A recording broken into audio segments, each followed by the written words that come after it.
Presos da delegacia de Jaraguá do Sul estão em greve de fome. Eles reclamam das condições da cela.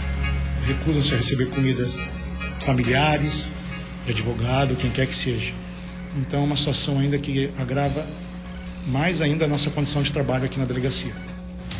Vigia do Fórum de Palhoça é baleado e a polícia tenta identificar os autores do disparo. Mulher é agredida e amordaçada pelo próprio filho durante várias horas. Uma criança presenciou o crime. Ele ordenava que essa criança agredisse a vítima. Inclusive, ele e a criança urinaram no corpo da vítima enquanto ela estava no chão, caída, machucada. Radares começam a ser testados na BR-101. 8 equipamentos foram instalados na rodovia. Veículos são incendiados durante o final de semana no estado. Polícia descarta nova onda de atentados. Não tem nenhum indício de ter relação os fatos ocorridos recentemente, com o fato de ter ocorrido a transferência. Protesto na UFSC. Estudantes reclamam das condições das clínicas de odontologia. Houve aparelhos radiográficos caindo na cabeça de aluno, já houveram explosões de equipamentos, já houve equipes pegando fogo, então a situação é bastante grave. O Notícias da Redação desta segunda-feira está começando agora.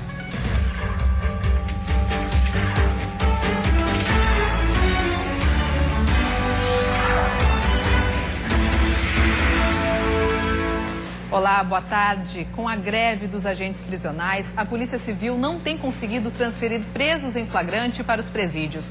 Com isso, muitas celas de delegacias estão lotadas. Em Jaraguá do Sul, os detentos que estão na delegacia deflagraram greve de fome.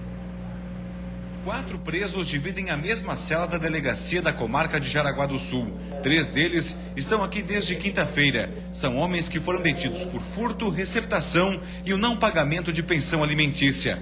O outro detento veio no sábado e responde por Lei Maria da Penha. Os 4 não têm banho de sol e a carceragem não possui ventilação adequada. Diante da situação, eles resolveram entrar em greve de fome. Desde domingo pela manhã, eles encontram-se em greve de fome. Não recusam-se a receber comidas familiares, de advogado, quem quer que seja. Então é uma situação ainda que agrava mais ainda a nossa condição de trabalho aqui na delegacia.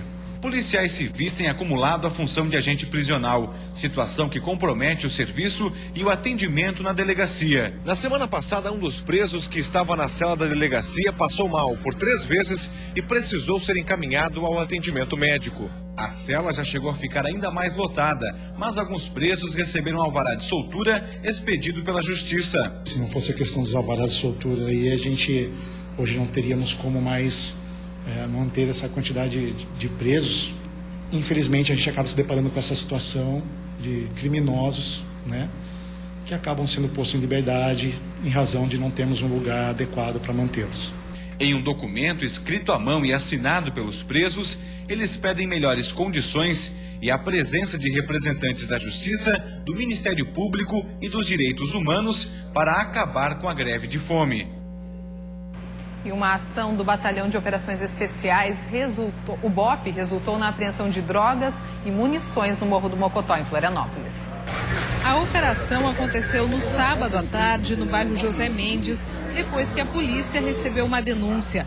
Perto das 4 horas, a equipe do BOP foi fazer buscas na residência, onde foram encontrados 14 quilos de pasta base de cocaína, 5 quilos de maconha, balança de precisão e quase 600 munições de diversos calibres. O dono da casa conseguiu fugir e ninguém foi preso. As drogas e munições foram encaminhadas para a Polícia Civil, que investiga o caso. E um vigia foi baleado em frente ao Fórum de Palhoça na noite da última sexta-feira. As imagens do circuito de segurança mostram o momento em que o homem é atingido e cai no chão. O tiro acertou o abdômen do segurança, que passa bem. Ele foi salvo pelo colete à prova de balas. Segundo informações da polícia, 2 homens que estavam em uma moto dispararam 3 vezes contra o prédio. E um jovem foi morto neste final de semana. O crime aconteceu no início da manhã de domingo. A hipótese mais provável é que Bruno Rossato, de 28 anos, tenha sido baleado na cabeça durante um assalto. Os bandidos teriam levado pertences pessoais da vítima e, por enquanto, ainda não foram identificados. Depois de ser atingido, Bruno ainda andou com o carro por mais alguns metros e colidiu com outro veículo. Ele foi socorrido e encaminhado ao Hospital Marieta Konder-Bornhausen, mas não resistiu. A Codetran foi acionada pela Polícia Militar, que chegando no local percebeu que havia um acidente de trânsito, a princípio porque havia o veículo batido, né? E a PM também, segundo a informação que obtive recentemente, ao chegar no local não havia vítima junto com o carro. Segundo informações, teria sido socorrido pelo SAMU. A Divisão de Investigação Criminal de Itajaí vai apurar o caso. Moradores do bairro onde aconteceu o crime marcaram uma reunião para hoje à noite com o objetivo de discutir a segurança na região. E uma mulher de 59 anos foi agredida e ficou por horas amarrada na cama da casa onde mora. O responsável pelas agressões foi o próprio filho. O caso aconteceu na estrada geral da comunidade Barra Verde, interior de Erval Oeste. A mãe de 59 anos mora sozinha e foi agredida pelo filho de 31, que apresentava sinais de embriaguez e uso de entorpecentes. O filho chegou na casa por volta das 10 horas da noite de sábado e as agressões se estenderam durante a madrugada. Amordaçada e amarrada na cama, a vítima só conseguiu se soltar e pedir ajuda dos vizinhos próximo das 6 horas da manhã, quando o filho fugiu, levando o carro dela. De acordo com o delegado, o filho se justificou dizendo que agrediu a mãe porque ela teria feito uma denúncia contra ele no conselho tutelar. O que chamou a atenção foi que junto com ele estava uma criança de 9 anos. E ele ordenava que essa criança agredisse a vítima. Inclusive, ele e a criança urinaram no corpo da vítima enquanto ela estava no chão, caída, machucada. Ele fazia isso e fazia ameaças. Aí dizia que se a criança não obedecesse, ele ia surrá-la, né? As agressões consistiam basicamente em socos e chutes, né? Por todo o corpo da vítima, estava bastante lesionado. O rapaz foi preso e deve responder por pelo menos 6 crimes, entre eles agressão, roubo e corrupção de menores. E depois do intervalo, radares começam a ser testados na BR-101. 8 equipamentos foram instalados na rodovia. E ainda 3 veículos foram incendiados durante o final de semana no estado. A polícia descarta nova onda de atentados. Não tem nenhum indícios de ter relação os fatos ocorridos recentemente, né, com o fato de ter ocorrido a transferência. Nós voltamos em instantes.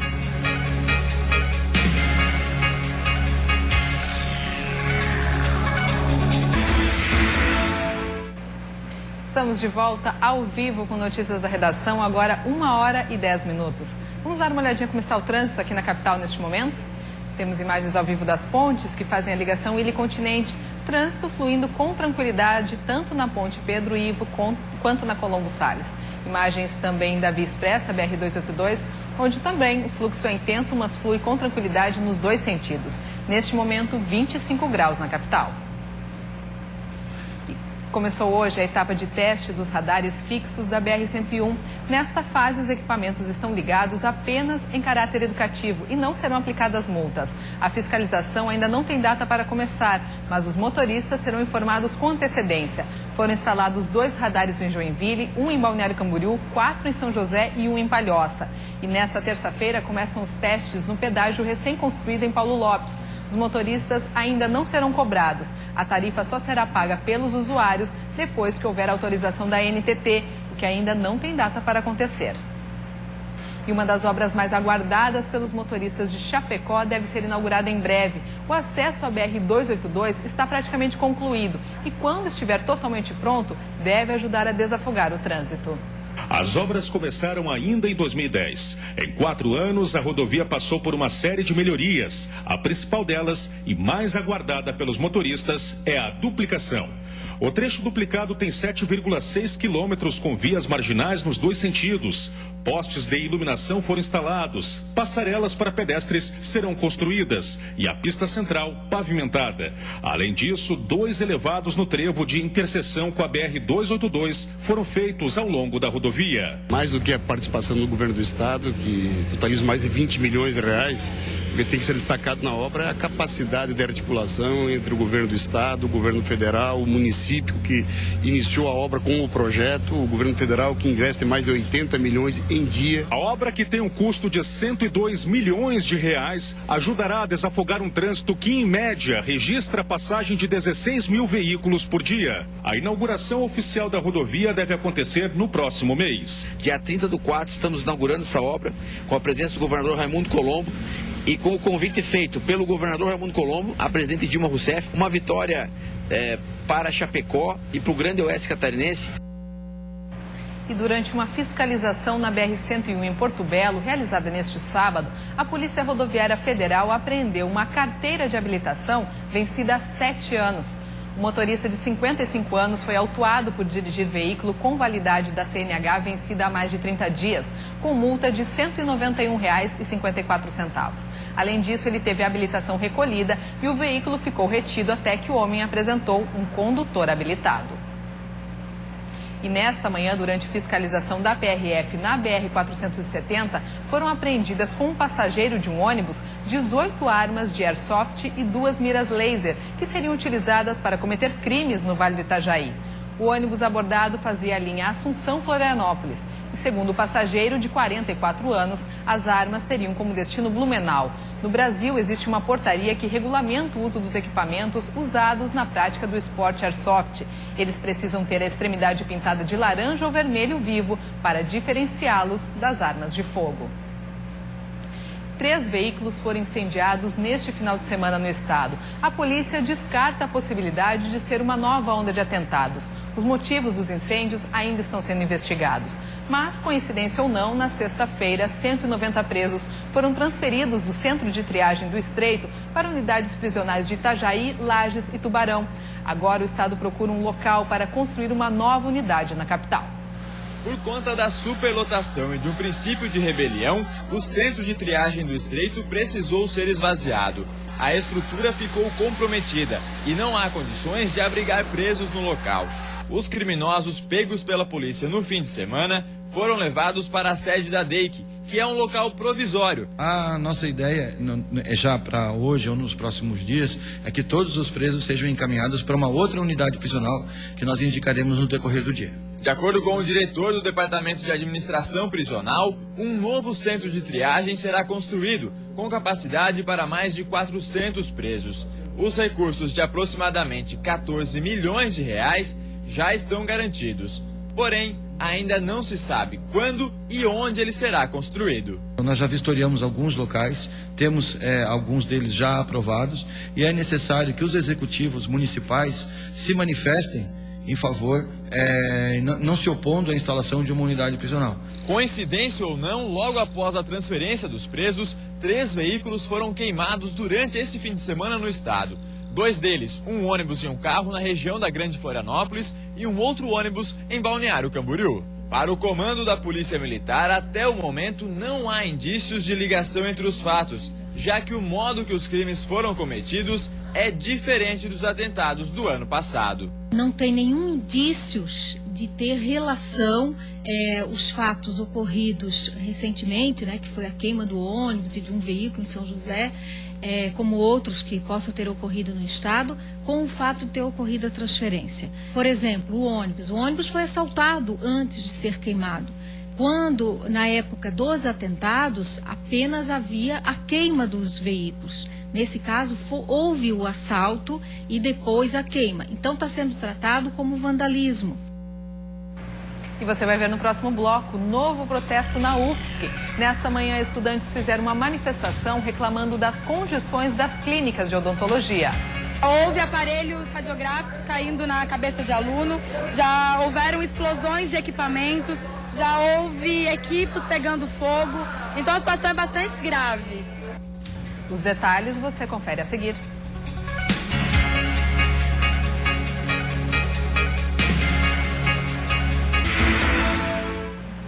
A partir de hoje, 10 cidades de Santa Catarina vão poder conferir o espetáculo A Caixa, da Companhia Muta de Itajaí. A turnê faz parte das comemorações dos 10 anos do espetáculo.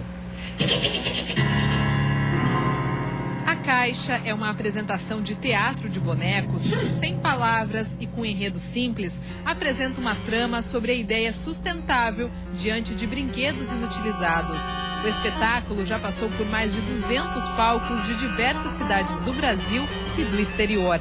A circulação de aniversário irá levar para os municípios selecionados apresentações, oficinas de formas animadas, workshops sobre o processo de montagem e ainda uma exposição fotográfica da retrospectiva do espetáculo. A programação inicia dia 31 de março em Peritiba e encerra em Joaçaba no dia 12 de abril. E agora a previsão do tempo. A segunda-feira é de instabilidade e possibilidade de chuva em todo o estado. Uma frente fria que está em Santa Catarina deixa as temperaturas mais amenas. Confira os detalhes no mapa.